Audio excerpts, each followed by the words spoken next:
The thyroid gland is the largest pure endocrine gland in your body. It is found just below your Adam's apple, also known as your laryngeal prominence. You can palpate the borders of it, and frequently when you go to the doctor, you might have noticed that they feel on your neck around like this. What they're testing for or feeling for is a mass, an enlarged thyroid gland. And an enlarged thyroid gland is called a goiter. And I'm going to tell you how a goiter can present, but I'm not going to expect you to know the clinical importance of it. I'm just going to explain why your doctor is doing that. And you'll understand that a little bit better after we go through the negative feedback controls. The thyroid gland is a butterfly-shaped gland with two lobes connected by a more narrow part, an isthmus. And histologically, which you're starting to do in lab, the thyroid gland is assembled in repeating functional units called follicles. The follicular cells are on the border of the follicle, and the follicular cells make thyroglobulin. Thyroglobulin is a very long protein, a little over 3,000 amino acids long, and it has a high abundance of tyrosine residues compared to any other amino acid. Tyrosine amino acids repeat the most abundantly. And I'll explain what the tyrosine residue does in just a moment. There are other cells that are found associated with the follicles, but they are next to. And we remember that para means next to. Parafollicular cells, they release a hormone called calcitonin. To remind you from chapter 6, calcitonin is involved in calcium homeostasis, but it is not the most important hormone for calcium homeostasis. That means maintaining calcium levels.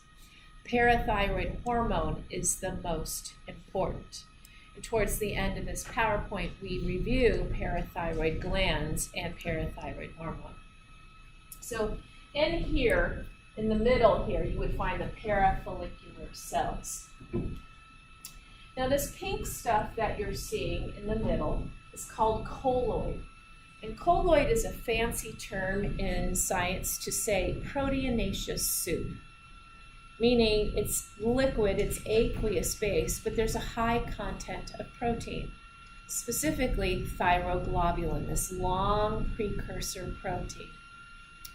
Now in thyroglobulin, you heard me say that there are tyrosine residues, that means amino acids. Thyroglobulin, just like any other protein, folds. It has a primary structure, which is the amino acid sequence. Then it has secondary and tertiary structures. The tyrosine residues, when the protein folds, they get into close proximity of each other. And then they are linked. And tyrosine residues have something called a benzyl ring.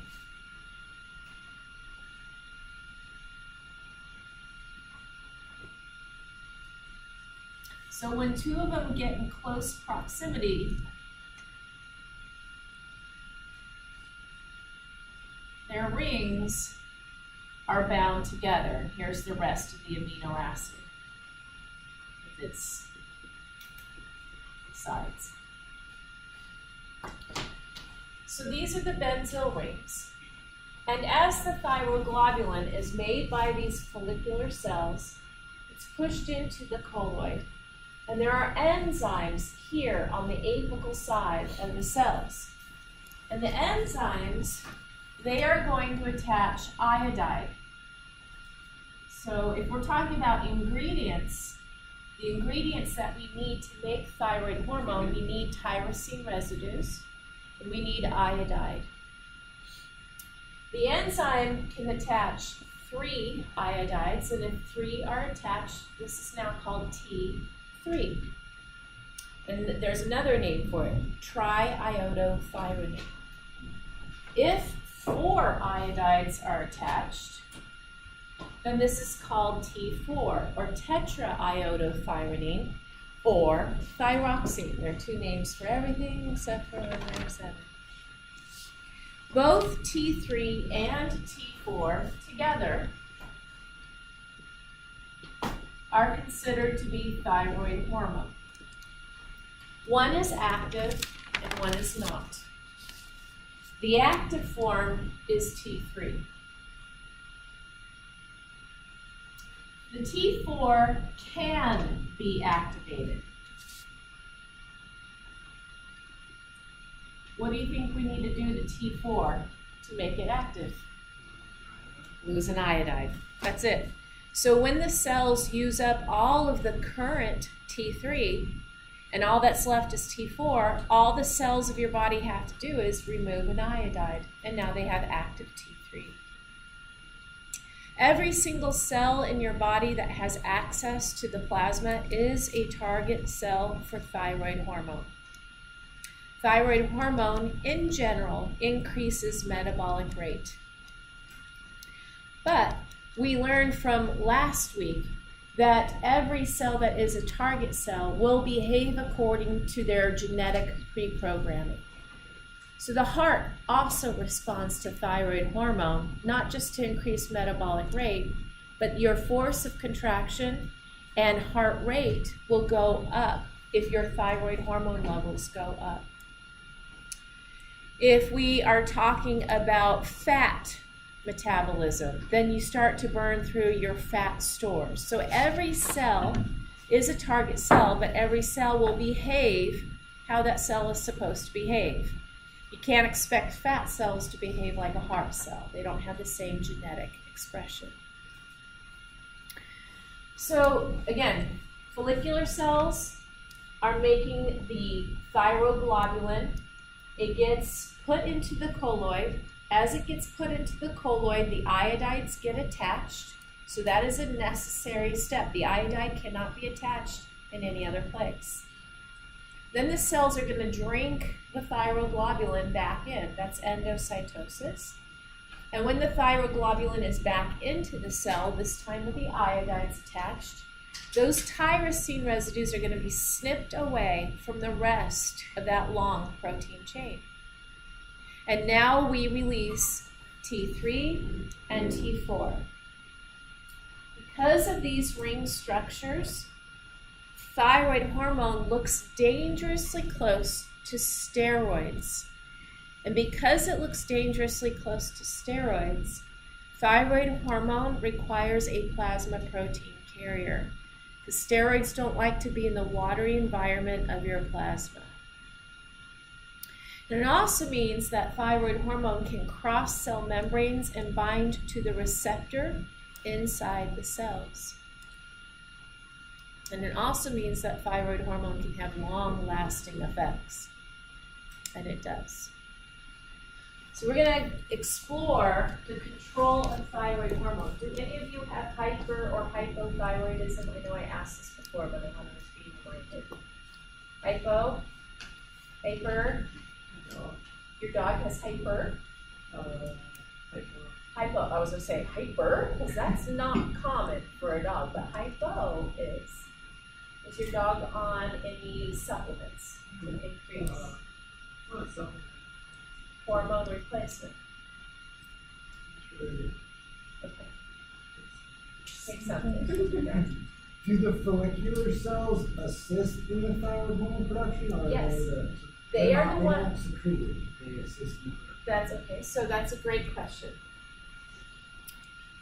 Move this for those that are viewing at home.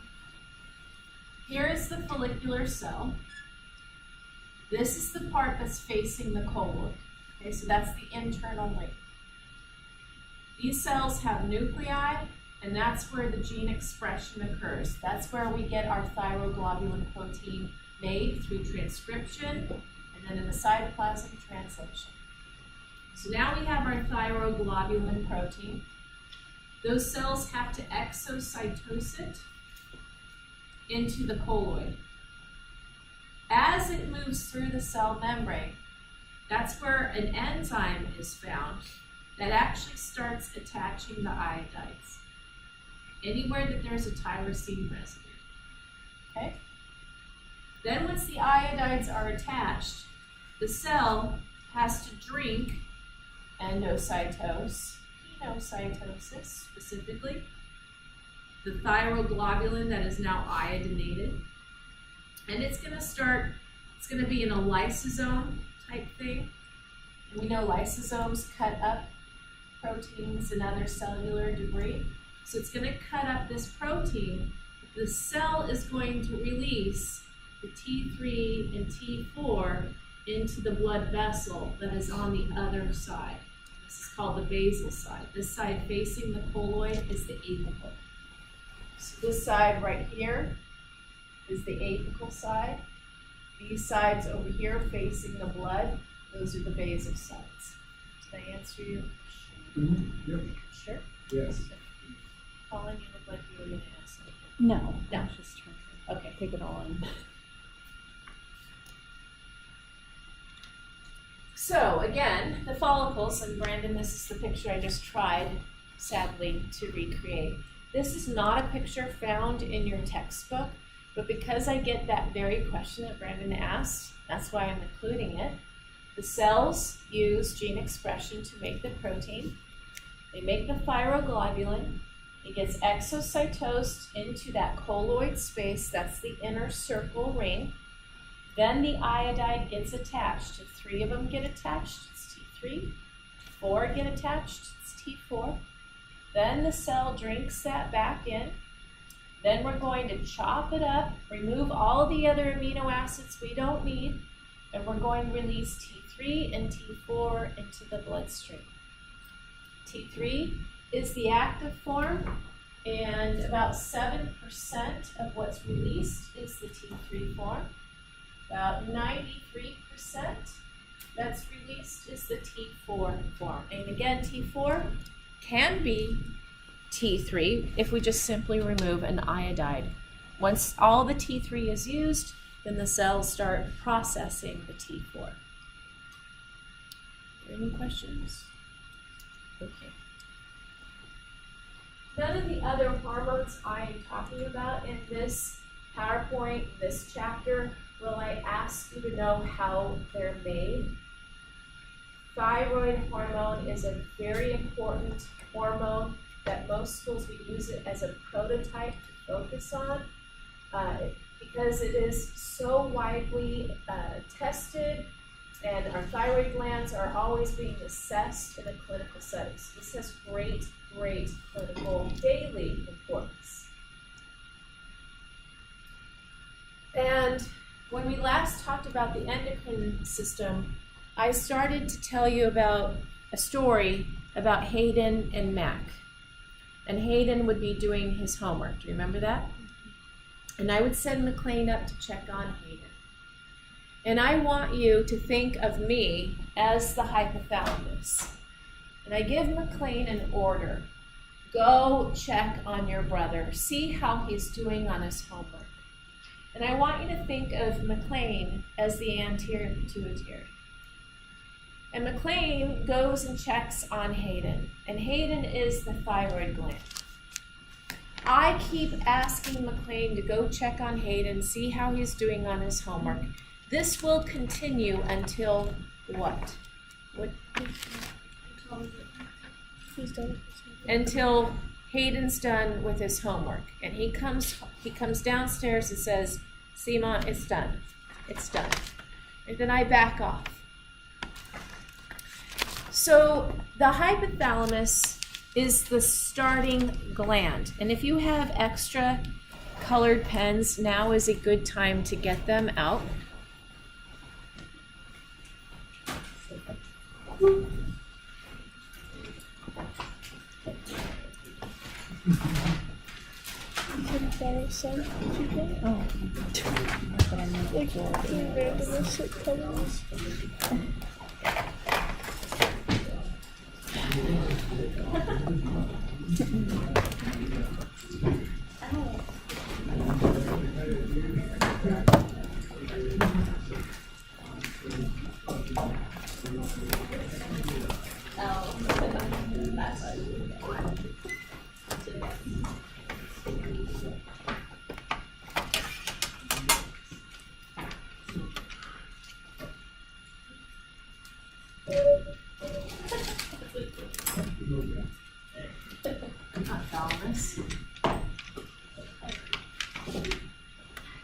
I've written on the board hypothalamus, pituitary, and thyroid. McLean, please go upstairs and check on your brother, find out how he is doing on his homework. I hear myself speak the words. I see McLean turn around, go upstairs. I hear him open his brother's door. I then hear him come out of the room, down the stairs, and he reports back to me. Eventually, Hayden finishes his homework. He brings his homework down. I see it. Good job. You obeyed me. You did your homework. Well done. Until tomorrow, we don't need to keep doing this. I don't need to keep sending McLean up. You're finished. We're done until tomorrow, the next school day. Does that make sense? Okay. I am Mama Hypothalamus. Now, take away the cute story. Now we are the true glands. This is in the brain. This is in the sella turcica, still in the cranial cavity. And this is down here at the throat level. The hypothalamus starts this chain of command by releasing thyrotropin-releasing hormone. That's the command. McLean, go upstairs, check on your brother, see how he's doing on his homework. That's the command. TRH, thyrotropin-releasing hormone, is the command the hypothalamus issues to the pituitary. It says, pituitary, release your hormone. You need to communicate to the next gland. And I'm telling you, now is the appropriate time. The hypothalamus does not have ears, it does not have eyes, it does not have the ability to hear itself give a command, see the pituitary act on the command. So how exactly does the hypothalamus know it gave a command? How does it know? Any ideas? It has receptors for its own hormone. So the hypothalamus has receptors for its own hormone. And if it releases its hormone in good quantity, then all of its hormones will populate a receptor. All of its receptors will be populated by that hormone. The pituitary gland also has receptors for thyrotropin-releasing hormone. And when its receptors are populated, that's how the pituitary gland knows it got a command. It is a target for TRH. Hypothalamus is also a target for TRH, the very hormone it releases. That is the only way it knows, that is the only way it can quantify how strong of a command it gave. That's the only way. So then the pituitary gland says, right then, I've been given a command, I am a good gland, I will obey. And the pituitary gland is now going to release TSH.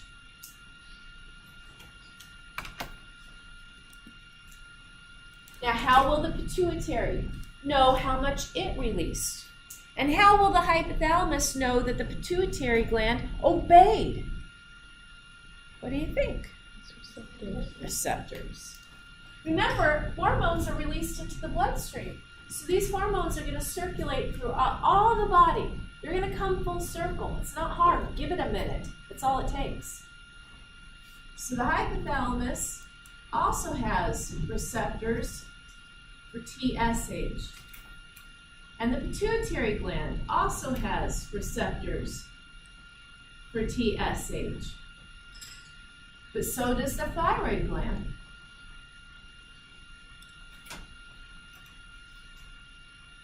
And when those TSH receptors are bound by TSH, that is the only way that the thyroid gland knows that, hey, I've been given a command.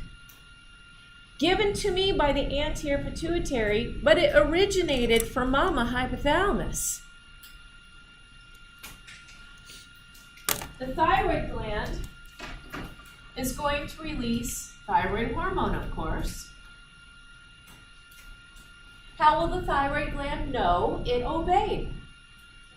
It has receptors for its own hormone. How will the pituitary know that the thyroid gland obeyed? It's going to have receptors for thyroid hormone, of course. And how will the hypothalamus know? Same story. It has receptors for thyroid hormone. And of course, that thyroid hormone will also go to other cells in the body, other target cells. And this will lead to an increase in their metabolic rate.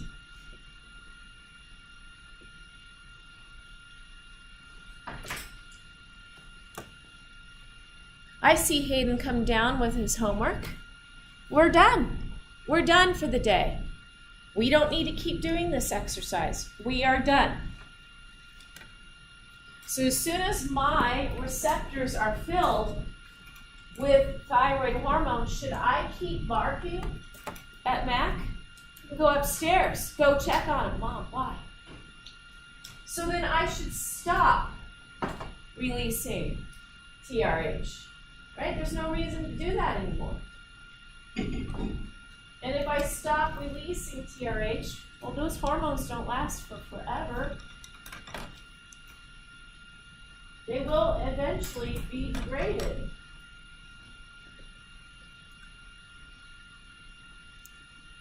And if the pituitary gland no longer has TRH receptors bound by TRH, what should the pituitary gland do? Stop releasing TSH.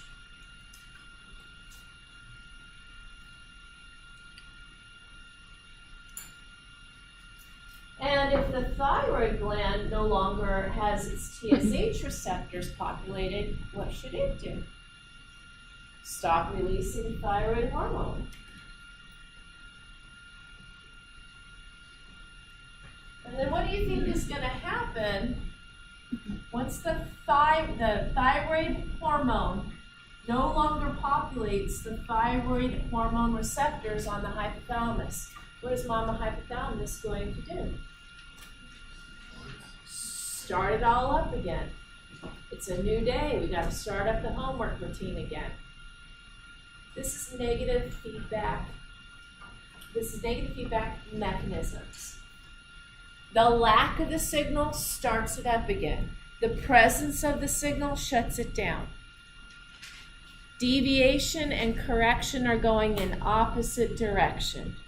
If my receptors are populated, time to start shutting it down.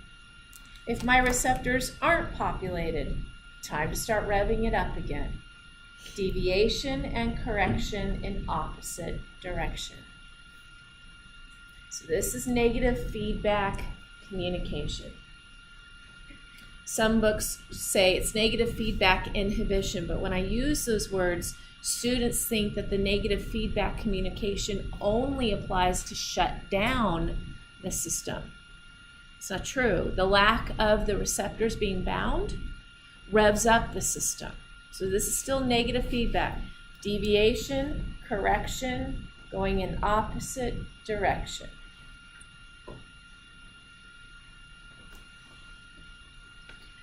And those feedback loops that I showed you, that we drew on the board,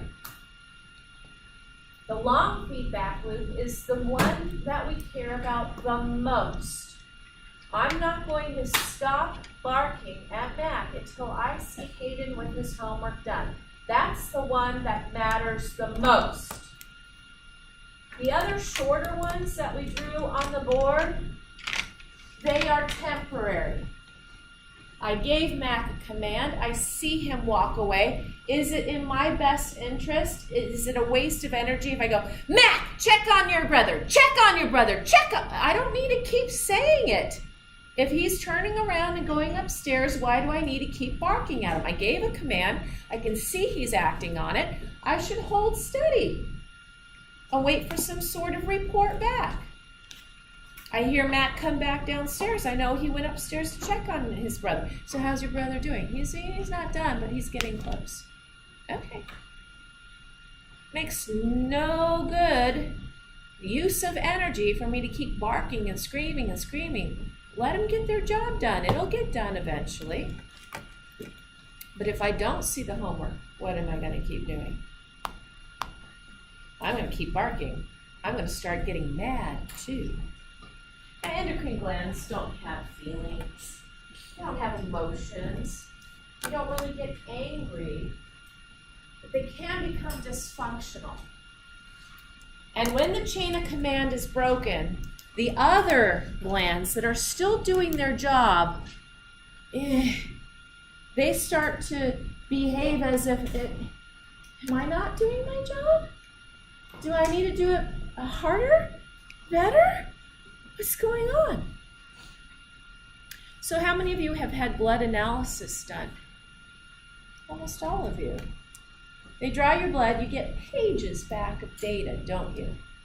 Your red blood cell count, your white blood cell count, the different kinds of white blood cells, your hematocrit, your hemoglobin grams percent, your MCV, your MCH, your MCHC, your blood glucose levels, your creatinine levels. You get pages of data. Pages. And one of those items is actually your thyroid hormone levels. They draw your blood. They can measure the levels of all three of those hormones. They can measure them. And we use that as we're sort of like crime solvers. We're using it in like forensics. Here's why. Let's say I have a patient come into my clinic. Patient says, female, patient says, I just feel tired all the time. I wake up and I'm exhausted. I just want to go right back to bed. I have no energy. And it's really frustrating because I'm watching what I eat. I even go to the gym and I'm gaining weight. I'm hardly eating anything. I'm exercising. It seems like I look at food and I gain weight. And my family members say that I'm not logical, that I'm not reasonable. I feel like I'm completely disconnected. As soon as I hear I'm tired, I'm gaining weight, even though I'm trying to lose weight, boom, well, I'm going to draw your blood. I'm going to send it out. I'm going to look at your thyroid hormone panel. I'm going to look at these values. I'm going to find out if there's a disconnect. If there is, I know how to solve it now. I just have to go after whichever gland isn't obeying. That's all I have to do. It's usually female that has hypothyroidism. Not always, but usually. And it's usually because a lot of the hypothyroid disorders are autoimmune related, and women typically are more afflicted than men for autoimmune disorders. Let's say I have another patient come in. This patient says, I am having raging diarrhea. I feel warm, but I don't feel sick. I'm shaky all the time. I'm so hungry. I keep eating and eating and eating, and it just goes right through me. I've lost so many pounds in the last 2 weeks. It's like I can't keep weight on me. And my heart feels like it's thumping out of my chest. I'm going to draw your blood. I suspect hyperthyroidism. Those are classic signs. She also adds, I can't fall asleep at night. I'm so tired, but I can't seem to turn off my mind chatter. I'm going to check your blood. I'm going to check your thyroid hormone panel. It's probably spot on. If I have a female coming in saying, I've been trying to get pregnant for 2 years. Okay, are you regular? Yeah, I have a regular menstrual cycle. Are you having sex? Because that's part of it. Yeah, I'm having sex. You got to ask that. And you might want to follow that up with, are you sure it's being put in the right hole? No, I'm serious. There is an author I highly recommend, Rebecca Roach, I believe is her name. She wrote the book, She wrote the book Bonk, but she's also written others. And in the book Bonk, she talks about the exploration of the reproductive. She's quite funny. She's hilarious. She's also recently written one called Gulp, where she talks about going through the digestive tract. Yeah, they are funny. So think Irma Bombeck, but scientist Irma Bombeck. And those of you who are like below age 20 don't know who I just mentioned. Anyway. No, I know. Hilarious writer Irma Bombeck. She's dead. But, she is. But Rebecca Roach is still around. She also wrote a book, Stiff. And every chapter was a unique way to use dead bodies for the sake of either making our cars safer or for surgeons to practice their stitching. So every chapter is a unique look at how to use a dead body. So the Bonk book is every chapter is a unique look at sex. So in one chapter, she talks about sex ed and how if school funding gets cut, so does sex ed. And she talks about how this one couple was infertile for their entire marriage. And the wife kept having urinary tract infections, only to find out that he was putting his penis in her urethra. What? What is no? Imagine how stretched her urethra was.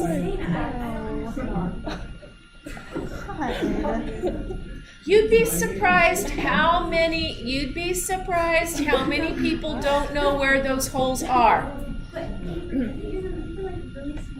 Yes. How does that Have you seen yours? that's what I'm saying. Like, I don't understand how that's possible. It is possible. That's just Have I not told you the story about Mario?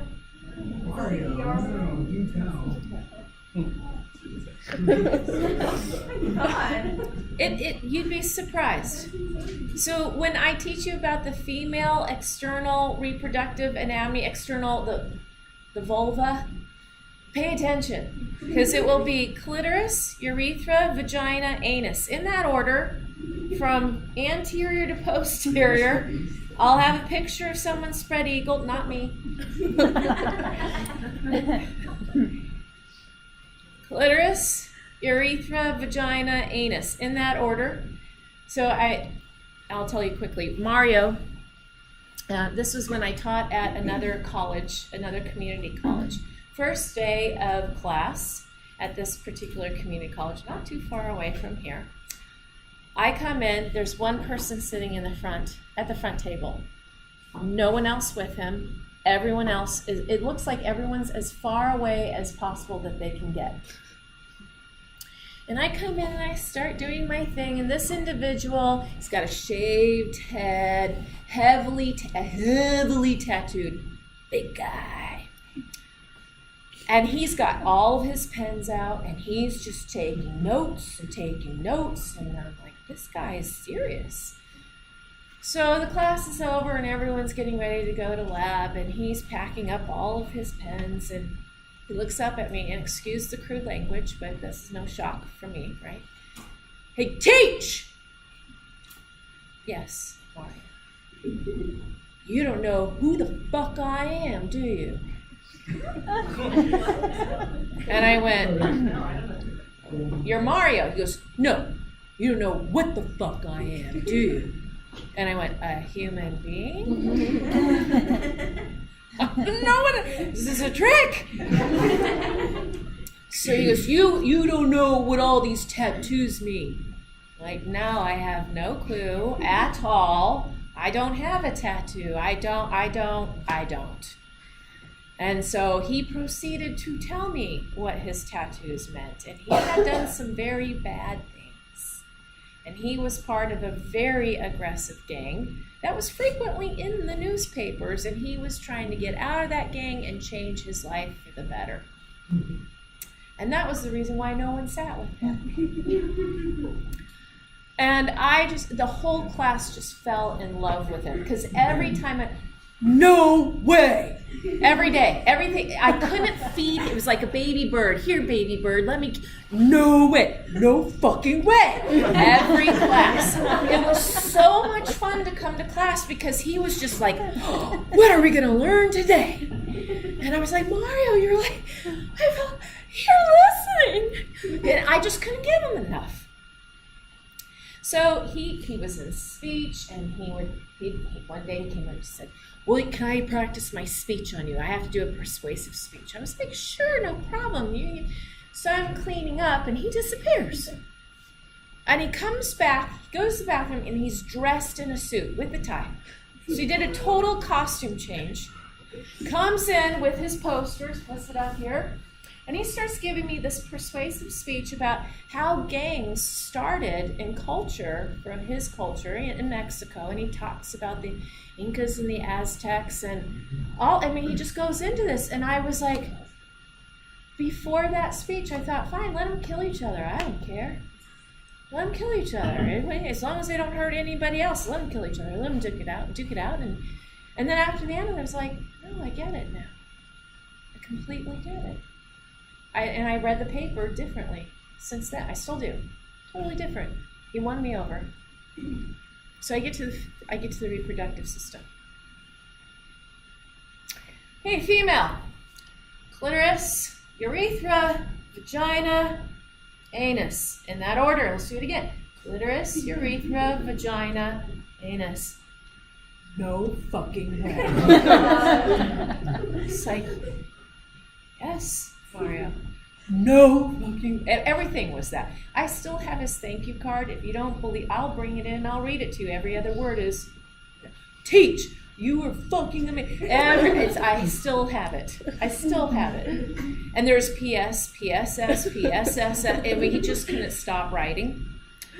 So I'm like, yes, Mario, it's this order: clitoris, urethra, vagina, anus. No fucking, I'm gonna go home and tell Monica. No, I'm going to show her. That was his live-in girlfriend. I said, I'm fairly certain Monica knows, but she will be thrilled that you now have it straight. And he was so, and he's packing. I'm going to go home. I'm going to put a mirror down there. I'm going to show her. Saying this in front of his classmates. So darling.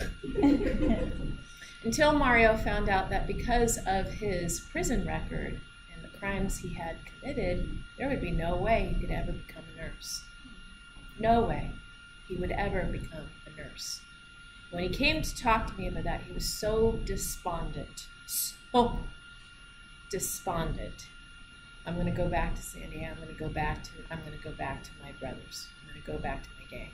There's nothing else for me to do. I said, no, you can do, you're different now. There's something else you can do. You're totally different. You're a different person. You will find another way. You will find something you're good at, and you will excel. So the semester ended.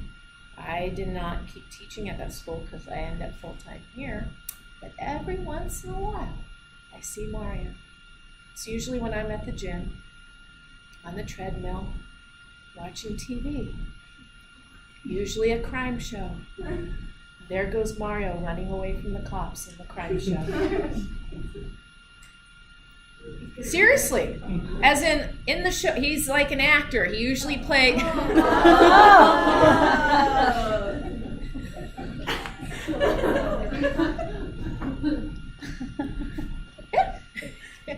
So he found something else that he's really good at. He is awesome at those parts.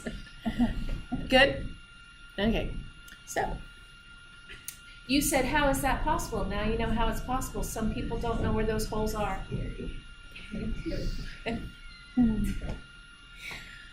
Okay, getting back to the thyroid gland, which is not nearly as entertaining. Let's practice when those glands go rogue. So I was saying people not being able to get pregnant, right? You said you have to ask them, are you having sex? Do you know which hole to put it in? You have to ask these things. And you all started, why do you? No, I just gave an example. Why? So if a woman is having sex and is not getting pregnant, I'm going to draw blood, and I'm not going to check her hormonal levels for her ovaries. What I'm going to check is her thyroid gland, because thyroid hormone is permissive for everything else in the body. If you do not have adequate levels of thyroid hormone, everything else can go to pot. So it sounds remarkable, doesn't it? But if anything is not working right, my go-to is to check the system. That's the first start. If a child isn't growing, I'm not going to check growth hormone first. I'm going to check this. If the child doesn't have enough thyroid hormone, their growth hormone levels may be just fine. The growth hormone won't be able to do its job. Any hormone must have thyroid hormone around in order for it to do its job. That's what we mean by permissive. Okay, so let's start with, we have a thyroid gland that is not behaving. Okay?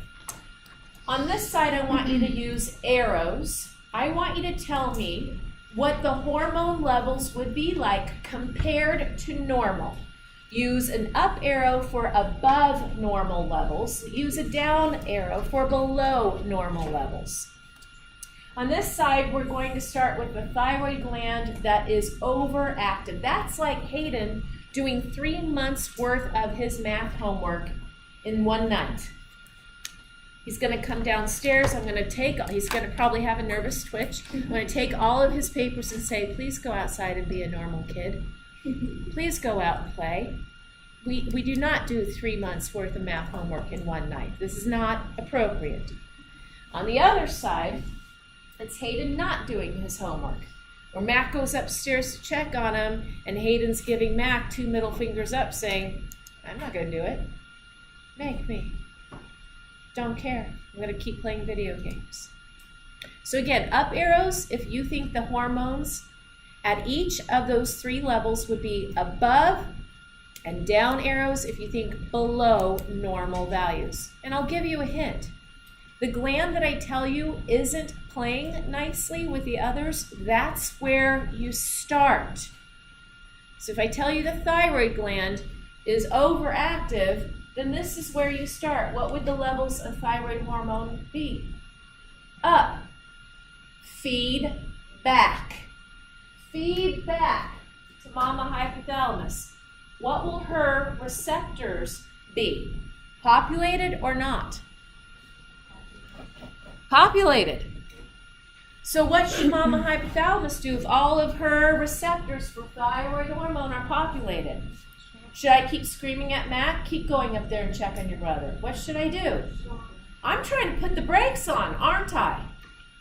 So my TRH levels are going to go down. I'm trying to put the brakes. Then that means Mac. What should he do? Should he keep releasing TSH? Should the pituitary keep releasing? No, and it wouldn't, because its receptors for TRH would not be populated. So that's the stop, right? No, I'm not telling you it's okay. You can't. So TSH levels, what would they be like? Low. So if I suspect a patient has hyperthyroidism based on what they're describing to me in my clinic, I draw their blood. If I see down, down, up, like you've drawn, I'm like, boom! Hyperthyroidism confirmed, and the thyroid gland is the one going rogue. Well, let's get after that little bugger. What could we do? Take it out? Yes, we can. Take it out. I also can chemically annihilate the thyroid gland without surgery. We can give a person radioactive iodide. It will go to the thyroid gland and basically kill those follicular cells. Then we would have to give those people a supplement of thyroid hormone. That's why I asked, is your dog on a supplement, hormone replacement therapy? And that's called Synthroid. So we have hormone replacement therapy. If we nuke the thyroid gland or take it out, that person's going to have to be given exogenous, external thyroid hormone to regulate their metabolic processes.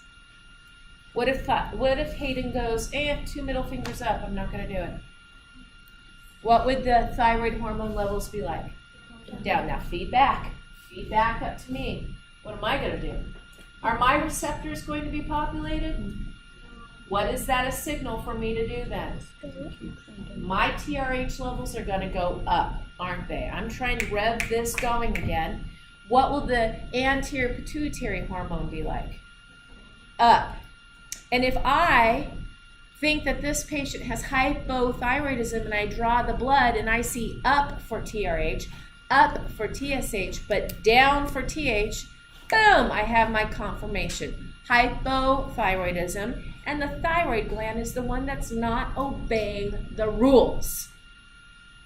How can I help that person? Give them the Synthroid. Bring the hormone levels back up, and then the hypothalamus and pituitary gland will cool their jets. They'll see the feedback that they want, and they'll stop over-secreting those upstream hormones. Are you starting to get this? We do this every day, twice on Sundays in a clinical setting. All the time.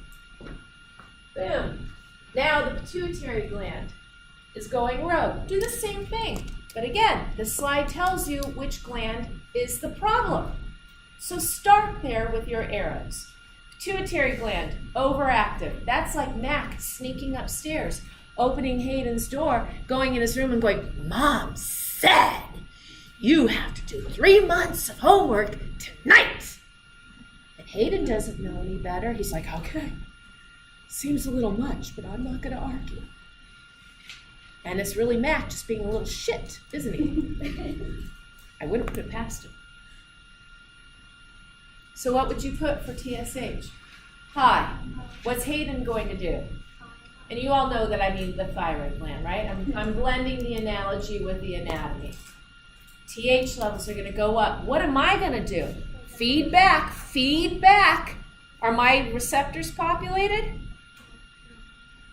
If Hayden, feed back, what am I going to do? Hayden's going to come down with those 3 months worth of homework pages done, and I'm going to go, "I can do this. McLean. Don't tell you." And then McLean's like, "I won't tell him to do any more, Mommy." He sneaks upstairs and says, "Mom says." Now, how am I going to help this person? Do I go in and actually remove a part of their brain? No.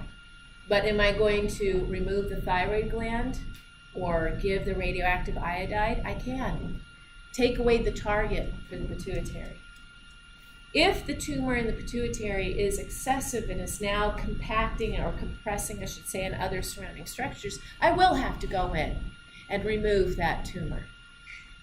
But if it's not causing any other problems, I'm going to go after the thyroid. Just take away the target. Supplement with the Synthroid. Does that make sense? That radioactive iodide, that's ablation? Yes, it's chemical ablation. Absolutely. Okay, what about the other side? Matt, go check on your brother. Sure, Mom. Nate goes in the hallway closet. Hands out. Then what's going to happen? Start there. TSH levels down. Hayden's not being told to do his homework. What's he going to do? Thyroid hormone level goes down. Are my receptors populated? Nope. And what am I going to do? I'm going to rage, aren't I? McLean! Edward! Where are you? Go check on your brother. So TRH levels are going to be ragingly high. This is still hypothyroidism. The thyroid gland isn't producing like it should, but it's not its fault. It's because it's not getting an adequate signal. What will I do in this case? I'll still supplement with Synthroid in this case. Okay, what about the hypothalamus? Mama hypothalamus. Either Mommy Dearest or the drunk mom. Let's do both. Mommy Dearest. McLean! What's TRH levels going to be like? What's McLean's levels going to be like? TSH will be high. Thyroid hormone levels? High. This is another instance of hyperthyroidism. Do you understand? I gave you 3 different ways someone can have hyperthyroidism. 3 different ways. But the etiology, the source, the original problem was different in all 3, wasn't it? And the hormone profiles, your arrows were different. Go back and look. They were different. Okay. For that last one, when you start with pituitary, does the arrow go top? It's not starting from thyroid, right? So when the pituitary was the problem, that's where I want you to start. Okay, so you're saying TSH levels would be up, and that means thyroid gland would obey. It doesn't know, right? It has to obey. Its receptors would be populated, so it would release thyroid hormone. That is going to feed back. Now, you've drawn it correctly. This will still feed back, but this is the one that counts the most. That's the long loop, okay? Good question. So it would connect that arrow. It would go all the way up. So let me show you real quickly. See these? You see them? Mm-hmm. Short loops are on the right. Long loop, the one that counts the most, is on the left. That's the one that has the most feedback. The most. So The it goes long up. loop. So this one takes down. It's full. And this one's not getting a signal. So it's not Yeah, doing I'm going to finish that. There's So actually the more. thyroid There's more ways for pituitary hyperthyroidism than what I'm Oh, showing you. But these are a good start. What about hypo? Hypo for the hypothalamus. The drunk mom can't be bothered to even get up in the morning, get the kids going. TRH levels would be down. So Mac is like, woohoo, I can do whatever I want. TSH levels down. TH levels down. And the lack of my receptors being populated should be the impetus for the hypothalamus to go up again, to rev up, but it's not. So that is another example of hypothyroidism. Again, 3 different ways that I showed you on 3 different slides to have hypothyroidism. For hyperthyroidism, there is another way, not shown on the slides, that someone can have hyperthyroidism, and it's a disease state called Graves' disease. And Graves' disease is an autoimmune disorder. Graves' disease, the person abnormally makes antibodies called TSIs. TSI stands for thyroid stimulating immunoglobulin. IMMUNOGLOBULIN. Immunoglobulin. Now, when your B cells are making this abnormal antibody, the way it works is it goes to the thyroid gland. Hi, yes, thyroid gland. I'm binding to your TSH receptors. So here comes the TSIs.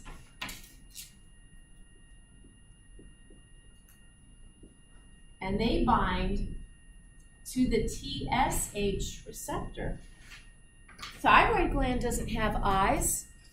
It can't peer out, those follicular cells can't peer out and go, you're tricking me. You're not really TSH, you silly TSIs. I don't have to pay attention to you. You're not part of our axis, our chain of command. Thyroid gland does not have eyes, cannot tell. If the receptor is bound, that's it. It's all it knows. My receptor is bound. My TSH receptor is bound. I should behave as if I got that command. And so then the thyroid gland releases thyroid hormone. It churns it out, it churns it out, it churns it out. Feedback. What will mama hypothalamus do? Down. I didn't tell you to do this. Mac, did you tell your brother to do this? No way. I told him to ease up. TSH levels go down. You see, the antibodies don't obey negative feedback. They don't obey. That's a very common way for someone to have hyperthyroidism. So again, we're going to remove the thyroid gland. Just take away the target, put the person on hormone replacement therapy. Now, the hormone that I covered before the thyroid gland was the hormone called growth hormone. It has, look, once you learn one axis, this is the reason why we start with thyroid. Once you learn one axis, they're all the same way. How growth is regulated is the same way with this chain of command. Hypothalamus to pituitary to a third endocrine gland, the liver. Your adrenal glands releasing cortisol, same kind of pathway. Hypothalamus to the pituitary to the adrenal glands to release cortisol. They obey the negative feedback mechanism. Ovulation, FSH, LH, so HPG, hypothalamus, pituitary, gonad, same chain of command, same feedback. The only difference is the hormones. The hormones are different. It's the same process. It's the same damn process. You don't have to raise your hand, but I suspect some women in this classroom are on birth control pills. Would you like to know how those work? It's negative feedback inhibition. That's what you're doing. You take birth control pills, they are estrogen and progesterone. Those are the hormones released by the ovaries. So instead of thyroid, put ovary. You're ingesting it. Those hormones, estrogen, progesterone, mostly estrogen, feed back to the hypothalamus. Hypothalamus goes, whoa, that's a lot. I didn't tell you to do that. So then the hypothalamus stops releasing GnRH, gonadotropin releasing hormone. Then the pituitary gland says, right then, I'm going to stop releasing FSH and LH. I'm going to try and put the brakes on this. But you keep popping those pills, which means the hypothalamus has the receptors constantly bound. And the hypothalamus says, pituitary, don't release LH and FSH. And because LH and FSH aren't being released, the woman can never have a follicle mature. She cannot ovulate. And that's why they work. To your hypothalamus, ladies, thinks you're pregnant. Because when you're pregnant, the placenta releases a lot of estrogen and progesterone. And so those receptors are still populated in the hypothalamus, so you don't ovulate when you're pregnant. You would hate to get pregnant on top of a pregnancy. Don't you agree? Natasha. So if you're not ovulating, you're not releasing eggs. Do the eggs like go bad in your ovaries? I always wondered that. We are born with all the oocytes we are always have in our body. We don't make any more. As we age, your oocytes are like this. We are being ovulated.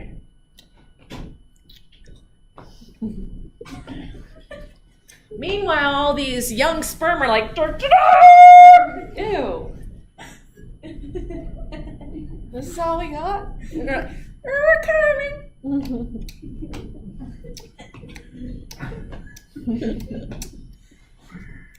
It's true. 35 years of age is now considered to be advanced maternal age. So when a woman says, my biological clock is ticking, in your head I want to go, here's your oocyte coming down the ovarian tube. I'm coming, you young whippersnappers. And the sperm are like,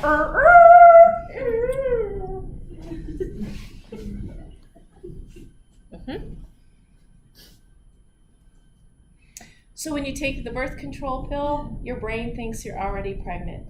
And you would not want to ovulate while you're pregnant, right? No. So when you're pregnant, the estrogen progesterone levels go up so that you shut down your HPG pathway so you don't ovulate when you're already pregnant. Now, I was tutoring my oldest son, Hayden, in honors biology, and they had to learn these feedback mechanisms. So I'm teaching them, and word got out because all of them were struggling in this accelerated bio class in high school. Word got out, because they were all struggling, that Hayden has a tutor, it's his mom. And the kids from his soccer high school team were like, so your mom tutors you? And Hayden's like, yeah, all the time. She teaches this. This is what she does. So next thing I know, at soccer games, I'm like, yeah, go! And parents are coming up, so can my son come over? Will you tutor my son? I'm like, sure. Next thing I know, I've got 15, 16, 17 kids that I'm tutoring. So I would, don't judge me. Don't judge me. So I'd bring all of these young boys to my bedroom. I said, don't judge. Wait, I'm not finished yet. And I'd bring them to my room because I have a room the size of this room, and I have a whole wall of glass mirrored doors, and these will write on it. So I would use it as a board to write on. And they would bring beach chairs, so they'd all camp out. And I'd just be writing, and we'd make posters, we'd tack things on. Parents would drop off tons of food. And it's like big Subway sandwiches, like Saturday, Sunday, Friday nights. We'd do studying. I'd give them breaks, they'd go outside and play. And then I'd be like, AIS, let's go, boys! Asses and seats, and they'd all come in, sit back down, and I said, so one time I'm teaching them about these feedback mechanisms, and I tell them about the birth control pill, and how when a woman's pregnant, same thing, it tells the hypothalamus she's pregnant because it would be a bad thing if she got pregnant when she's already pregnant. Now I had 2 boys, they were twins, Jeff and Jerry. And Jeff, did I tell you the story already? Mm-hmm. Yes, Jeff. Why would she want to get pregnant when she's already pregnant? I said, it's Jeff.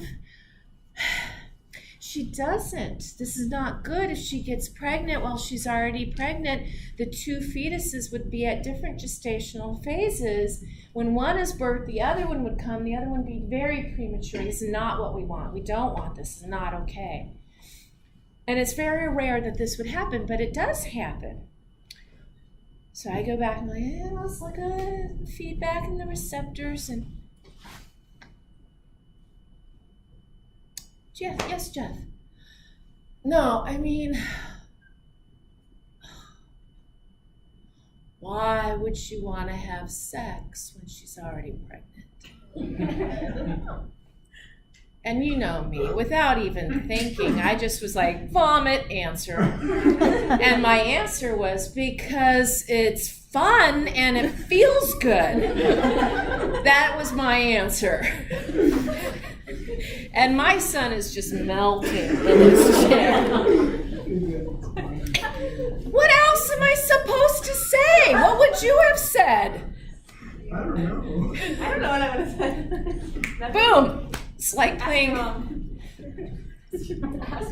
Well, I probably should have said that, but no. And you know me, I can't stop. Sure. So then I go on and I'm starting. Yes, Jeff. Oh, I'm so sorry, Miss Street. I'm so sorry. It's okay. You can ask. It's fine. No, I mean, I know sex feels good. I'm like, what? I've been told. Okay. I mean, wouldn't that be bad for the baby? And so I was like, oh, Jeff, no, see, it's okay to have sex. And he's like, but won't that crush the baby? And I said, oh, okay, so honey, So when the baby gets big, when the fetus gets bigger, there are different positions. You can go on the side, you can be doggy. There are lots. The woman can be on top. There's lots of different positions. My child is melted now. And so I'm explaining, no, there's totally different positions. The baby's gonna be fine. I go back, I'm like, okay, let's do that.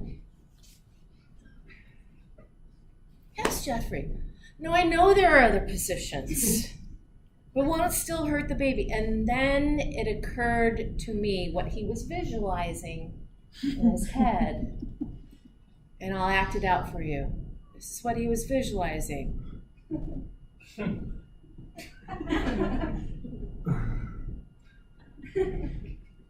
Are you getting it? Yeah. Meaning that his penis is going to poke the baby. Are you getting it now? This is the eye being poked out. That's the party in my head. You didn't get that? So now you do. So then I was like, oh, Jeffrey, no, okay, everyone, kids, open your books. Let's go back and look at the anatomy of the female reproductive system. Let's remember there's the vagina, then the uterus, but the gatekeeper, remember that's how I call it, is the cervix. And the cervix, the os, the opening, the os, the cervical os, it's normally just this big. Remember that? I acted it, it's this big. And guys, no matter how hard you thrust, your penis is not gonna go through the hole that's this big. It's just big enough for sperm. You're not gonna hurt the baby. Don't try to go through that little cervical os. You can't get through that. And at that point, my honey's walking through the room. And he goes, how big is that cervical os? I'm like, honey, it's this big. No matter what, you can't, you're not gonna get through it, okay? It's this big. And he goes to the boys, I can get through that.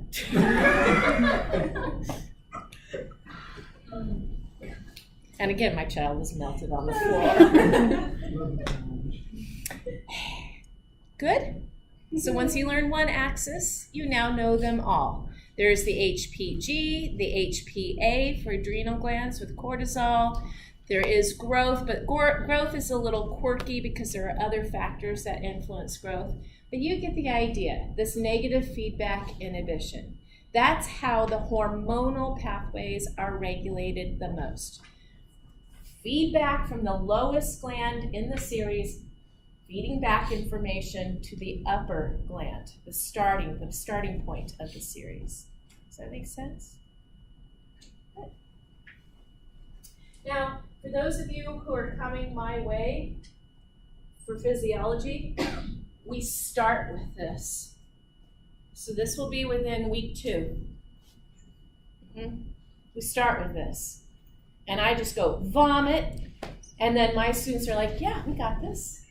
Yeah, we had all this in anatomy. She abused us with this, sucked at the time, but now I'm happy because I've heard it already. And everybody else in the class is going, wait, what? All I had to know was that the thyroid gland released thyroid hormone. That's it. That's all I had to know. That's it. And then I go, well, anatomy was a prereq. Sorry. Should have learned it. Good luck to you. So this poor lady, she's not afraid. She has Graves' disease. And part of the disease process is the extraocular muscles get really loose. And so she has bug eyes. It's called exophthalmos. Can you also see the goiter?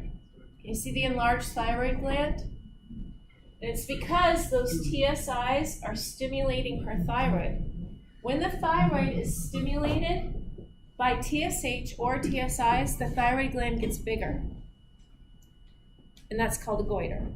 So anytime those TSH receptors are overpopulated and not being regulated, the thyroid gland will get bigger. You can have a goiter for either being hyperthyroid or hypo. Having the goiter is not a diagnostic tool. I can't just feel your thyroid and go, oh, I know what's wrong with you. If I can palpate your thyroid and it's more enlarged than it should be, all that tells the clinician is something's not right. Draw blood. We're going to draw the blood. We're going to look for those arrows, just like you did. On the blood, if you look at your blood results, don't they flag it? If you're over or under, they flag it, don't they? Okay, what do you think? Flagging is our way, what we did with our arrows. Too high, too low. That's us flagging it. So they're going to draw blood, and they're going to find out where the disconnect is. This is a very common way for women to have hyperthyroidism. It's not just for women, but it's most of the time it afflicts women. This woman here has Hashimoto's disease. It is also an autoimmune disorder. But in this case, antibodies aren't stimulating the thyroid. They are annihilating it. They are destroying it. And as her thyroid hormone levels go down, feed back. What will mama hypothalamus do? Rage. What will the pituitary gland do? Release TSH. Now the remaining thyroid tissue that is still there and hasn't been destroyed yet, those follicular cells, their receptors, will be populated with TSH. And they will get bigger. And that is the reason why she also has a goiter. Do you see that? So you can have a goiter and still have a thyroid disorder, but it doesn't mean which one you have. It doesn't diagnose. It could be hyper or hypo. We have to draw the blood. This is a baby that has cretinism. If someone calls you a cretin, that is not a nice term to be called. They're basically saying you're not so smart.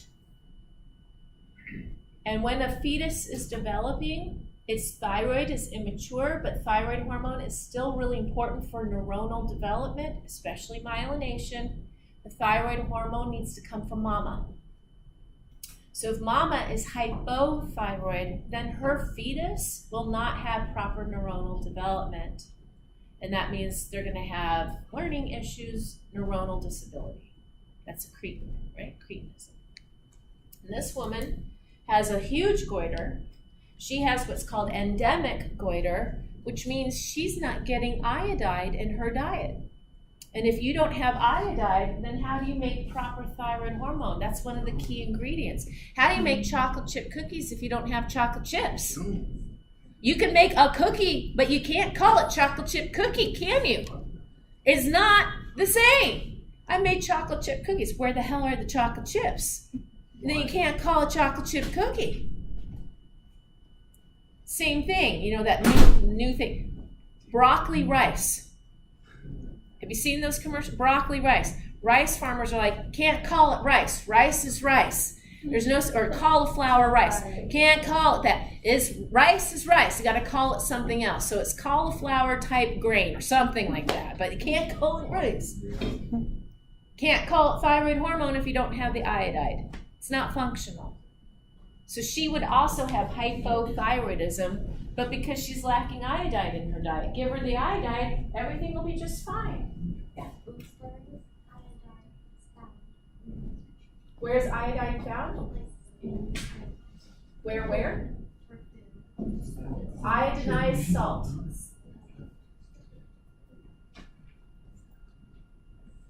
Parathyroid gland is found embedded in the thyroid gland. Para means next to the thyroid.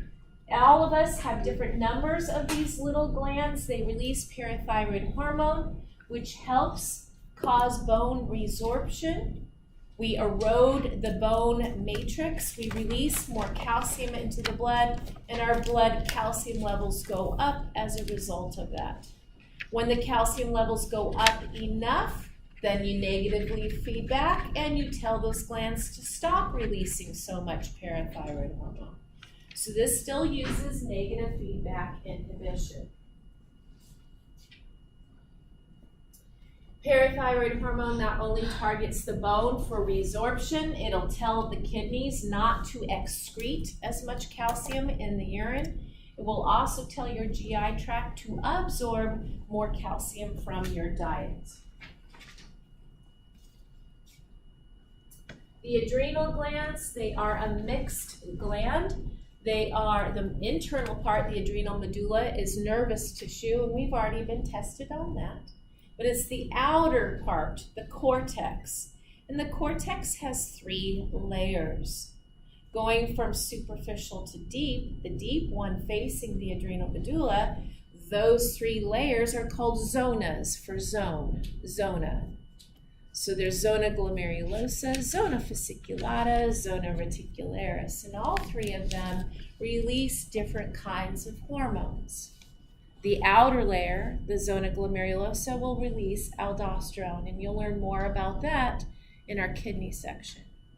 The middle layer, the zona fasciculata, releases cortisol, and cortisol is a hormone that obeys the axis, the chain of command.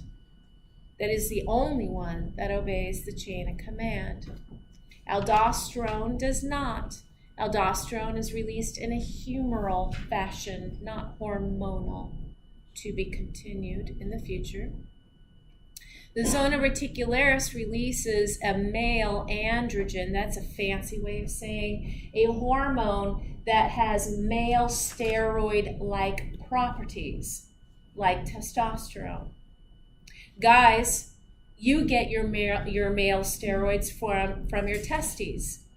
That hormone drives your secondary sex characteristics. This hormone from your adrenal cortex called DHEA, which has a long, horrible name, just call it DHEA, does nothing to your body really. It's just extra compared to all the testosterone you make. But ladies, DHEA brings us wonderful gifts. DHEA is the reason why we grow axillary hair. DHEA is the reason why we grow pubic hair. DHEA is also the reason why we will eventually grow facial hair as we age. Oh, look at all the young ones going, wait, what? You'll find out.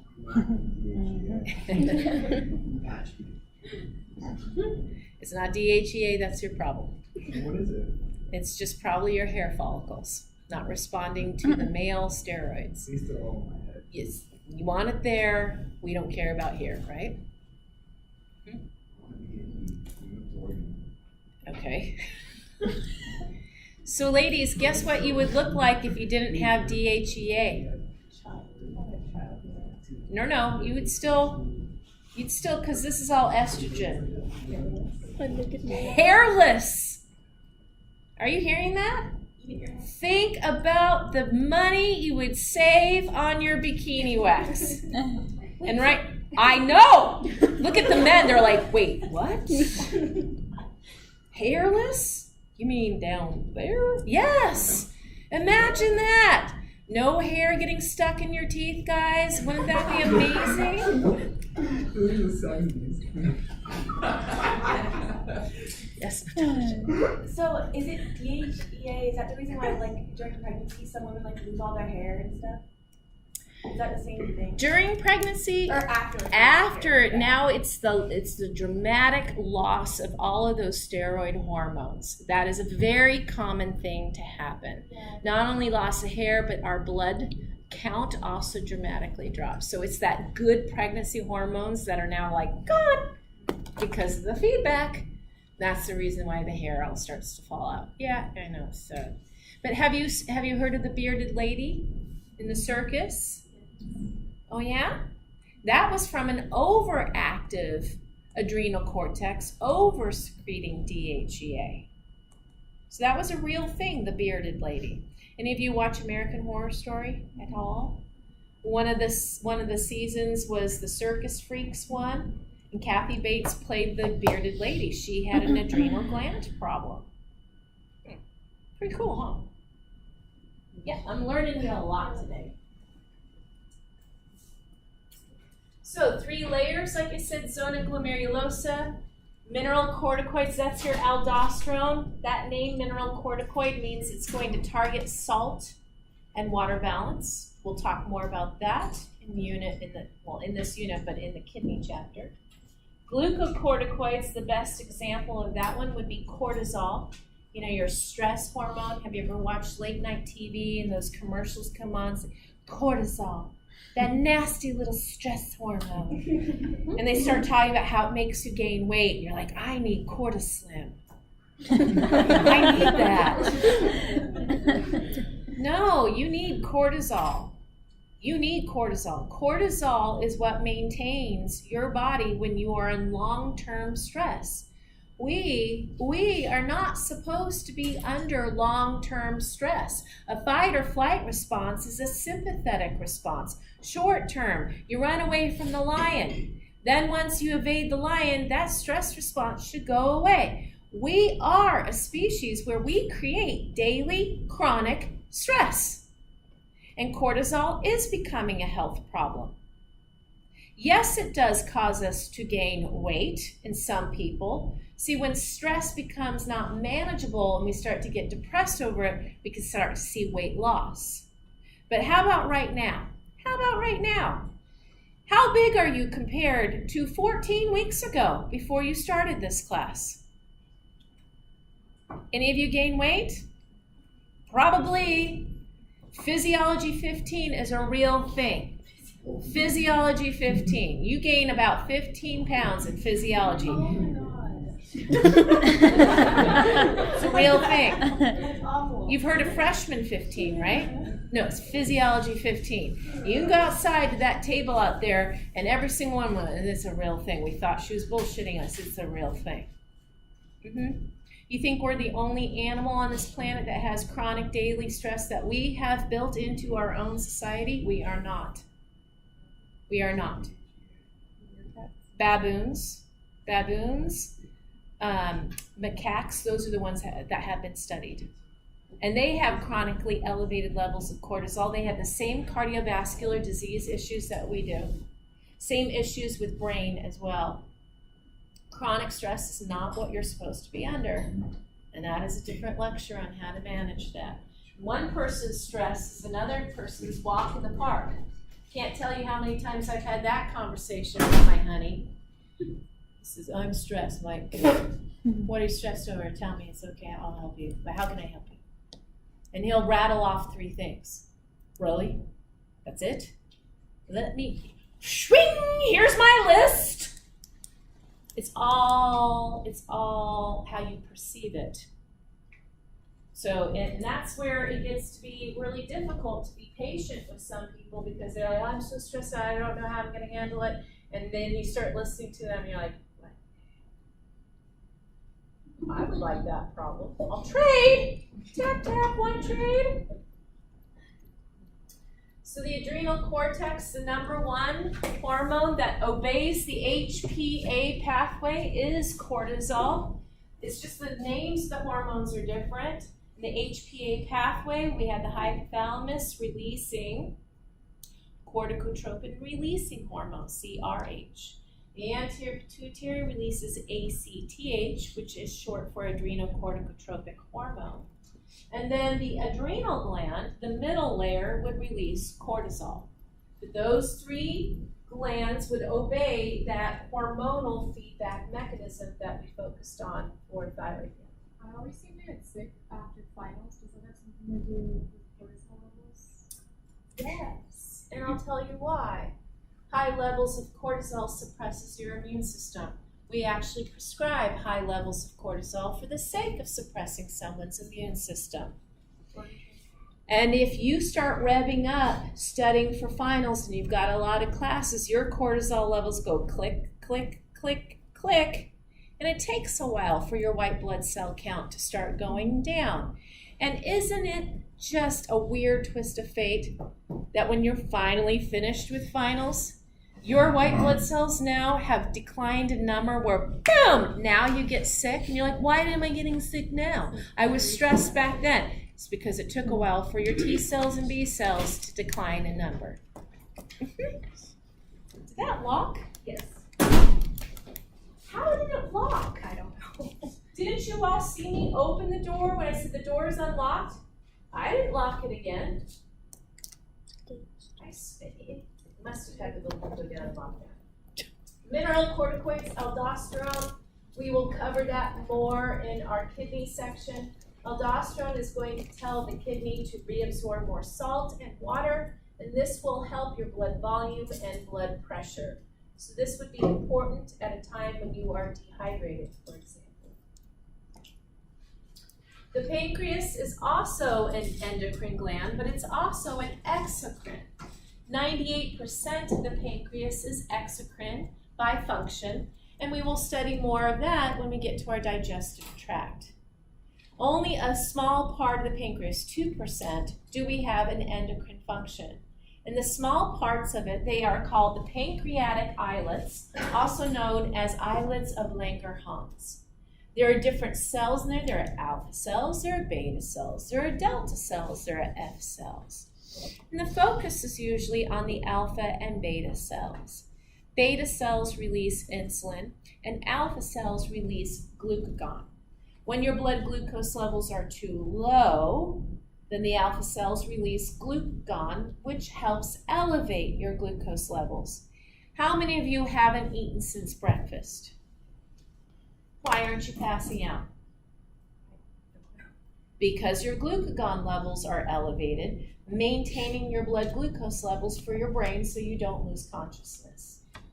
How many of you recently ate? Why aren't you in a coma?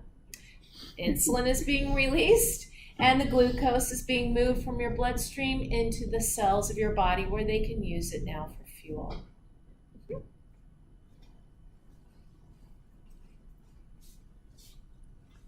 So the pancreas will be a gland that you dissect on your kitty cats. We also have models that you will be looking at in lab. Again, the alpha cells will help elevate your blood glucose levels. This is what happens between meals. Your beta cells will release insulin. This helps lower your blood glucose levels, pushing the glucose into the cells of your body so they can use it as fuel to make ATP. D cells and F cells, they're there. I don't test on them. You've heard of disorders of the pancreas, right? Type 1, type 2 diabetes. Type 1, we no longer call it juvenile onset. We no longer call it insulin dependent. Type 1 is associated with pancreatic failure. The person is going to need insulin because they can't lower their glucose levels after they've eaten. And a person can go into a diabetic coma from having too much glucose. This is life-threatening. People who are type 1 frequently want to stop taking their insulin. This is a new eating disorder issue. They stop taking their insulin because then their cells have to start burning fat and they lose a lot of weight. Problem is, you cannot burn fats completely without carbohydrates. You cannot be on a carb-free diet. And that's the same thing. If the carbs, glucose can't get into the cells, it's as if you're not eating carbs. You will die. So this whole fad of cut carbs from your diet, carbs are bad. Bullshit. Carbs are necessary. You will die. You will die. And I can prove it to you if you want the proof. I don't want to go into it. We do that in phys, but I can prove it to you. Isn't that what keto is? It's not Keto acids. Keto can kill you, ketosis can kill you. Okay, so every night we go to sleep, right? And we sleep for how many hours? You tell me. Okay, we want to. Yeah, 5, 6, 8 hours on a good night. What aren't you doing when you sleep? Eating. That's what you're not doing when you sleep. You are not eating. So what do? You burn alternative fuels. Glucose is the go-to. But if you aren't eating, then your body has to shift at night to burning fats. Arguably a reason to sleep more and not go to the gym. It works too. If I sleep more, if I lose weight, it's really weird. Because you're not eating. There's that part. We won't even entertain the man who drank beer only for Lent and lost 44 pounds. We won't entertain that. I know. That's a totally different conversation. Anyway, you aren't eating at night. And when you wake up in the morning, how does your breath smell? Why does it smell bad? The city water. Your breath smells bad because when you burn alternative fuels like fats, you make these ketone bodies. Now don't write this down, but they are beta hydroxybutyrate, acetoacetic acid, and acetone. Acetone is the one that comes out in your breath, that morning breath. And some is a sweet smelling breath. It's almost too sweet, right? It's like the uncontrolled diabetic burning fats and they can't burn them correctly. They have that bad smelling breath all the time. Yeah, they do. Yeah, they do. So when you wake up in the morning and you have that smell to your breath, I want you to go up to your loved ones and go, I've been burning fats all night long.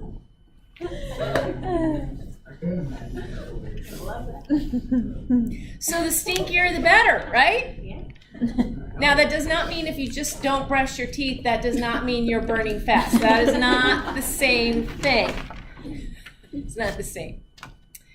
So you all are a lot like a diabetic somewhat over the course of the night because you're burning alternative fuels. But you can't burn them perfectly because you need the carbs. Now, if you do not have carbs, we say fats burn in the flame of carbohydrates. You cannot burn your fats completely without carbs. I have proof.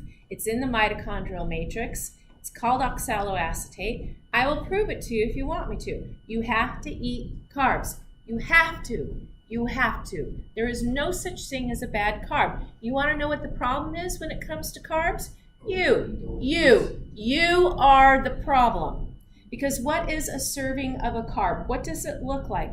How many carbs should you have through the day? 5 to 7 servings of carbs through the day. Through the day. Through the day. Not in one sitting. What does a serving look like? It's 15 grams. Great, Kara. What does that look like exactly? Okay. Rice fits in the palm of your hand. You go to a Mexican restaurant. A plate of rice the size of your head. That is not a serving. That's a week's worth. Alcohol counts. Alcohol counts.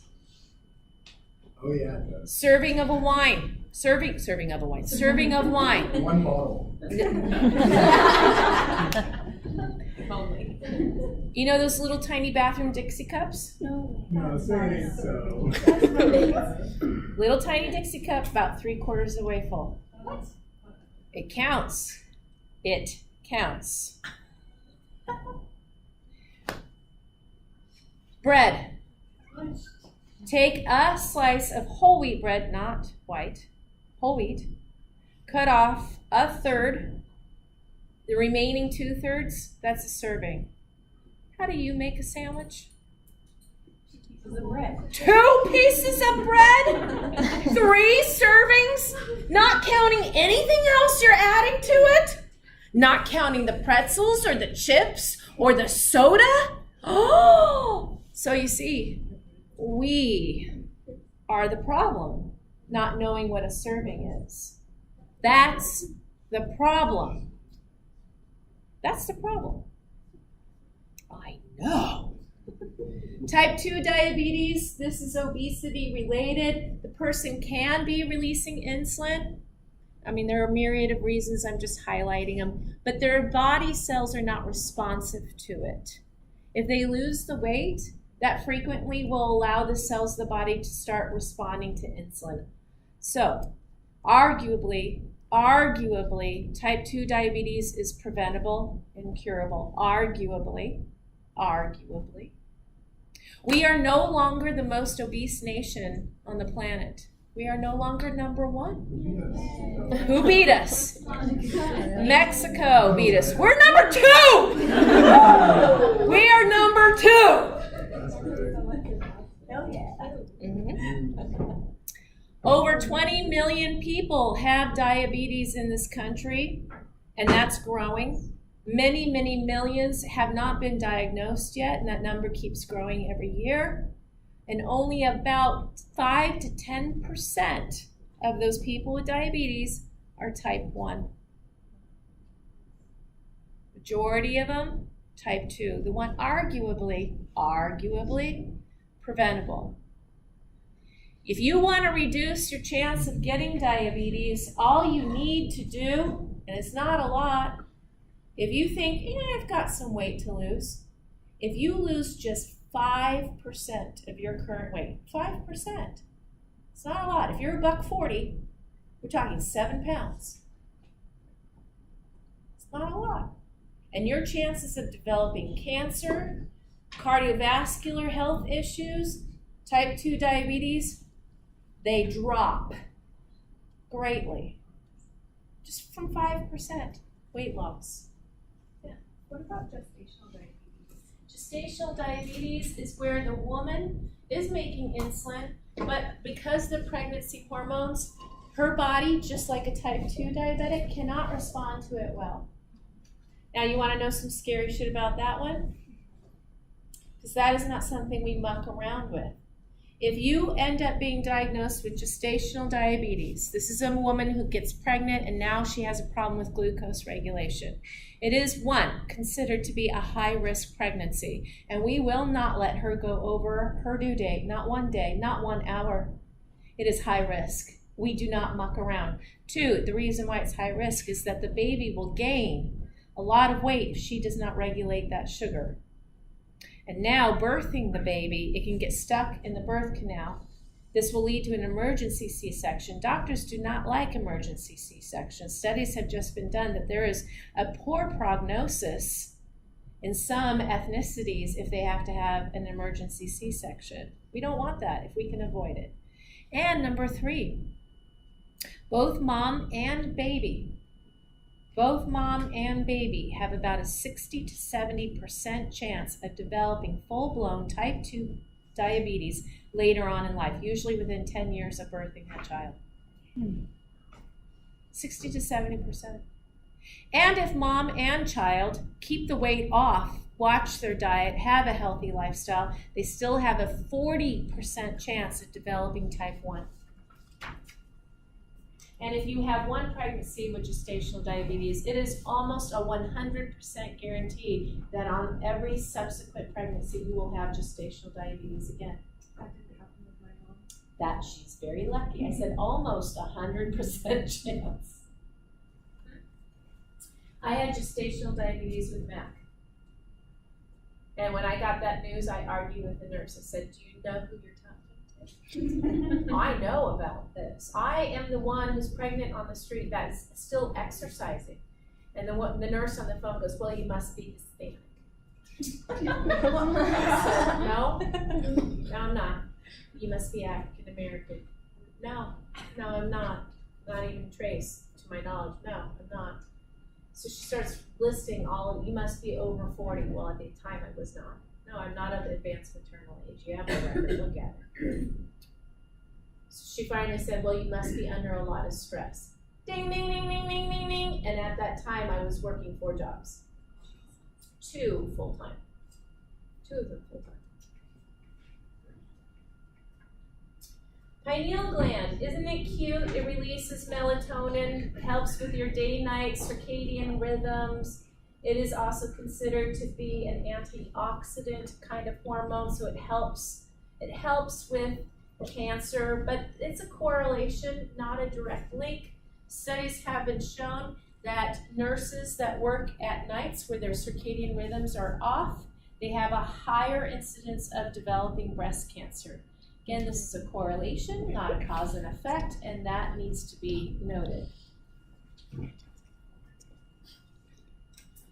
Gonads, we will talk more about your gonads. Then your gonads are your testes, where they found. Well, I can kick you there if you want a refresher of where they are found, and you will never forget. They are found in your scrotal sac, or as my boys call it, the nad bag. Ladies, you do not have testes, you've got ovaries. They are not in your labia majora, thankfully. They are found inside. But the labia majora, ladies, or your big lips, and I'll show you pictures of those. So you could be like Mario, no fucking way. I'll show you pictures of them. They are the equivalent of a scrotal sac. Testes are going to respond to LH and FSH. Those hormones from the anterior pituitary will be important for sperm production and maturation. We'll talk more about the seminiferous tubules. These are the functional unit of the testes. Ladies, your gonads are your ovaries. You will be seeing histological specimens of these in the lab, so I'm showing you. These are the pictures you might want to start looking at. This is a follicle, this entire structure. Many follicles start to mature every month, but only one follicle will actually mature to the point where it's called a Graafian follicle. It's fluid-filled. And when you ovulate, ladies, it actually looks like you're popping a zit on the surface of your ovary. They actually have captured that on video. So it looks like a zit forming on the surface of your ovary, and then all of a sudden, pop, and this fluid comes out, and the oocyte comes out. This is the oocyte. And your fimbriae from your uterine tubes sweep it into the uterine tube, and that's where fertilization occurs, is in the uterine tube. We'll talk more about that and all of the hormones when we get to that chapter. Hey, what was I going to tell you? We need to have a potluck.